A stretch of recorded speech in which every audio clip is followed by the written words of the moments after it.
সবসময় চিন্তা করব আমাকে আল্লাহ কি দিয়েছেন, এটা চিন্তা করব না আমাকে আল্লাহ কি দেন নাই।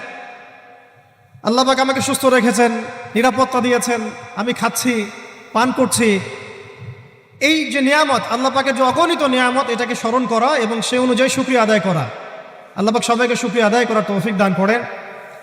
এই যে 4টা ওজিফার কথা বলা হচ্ছে, এটা কিন্তু থানভীর রহমতুল্লাহি আলাইহি তার যে খলিফা ডক্টর আব্দুল হাই মোহাম্মদ আরেফি রহমতুল্লাহি আলাইহি তাকে দিয়েছিলেন, তিনি তার ছাত্রদেরকে দিয়েছিলেন। এটা আপনারা তাসাউফ আত্মশুদ্ধি বইয়ের মধ্যে পাবেন। তো দ্বিতীয় এখানে যে বিষয়টা বলা হয়েছে সেটা হলো সবর করা। জ্ঞান অর্জন করতে হলেও সবর করতে হবে, আল্লাহকে পেতে হলেও সবর করতে হবে, দাওয়াত ও তাবলীগেও সফর করতে হবে, জিহাদের মাঠেও সবর করতে হবে।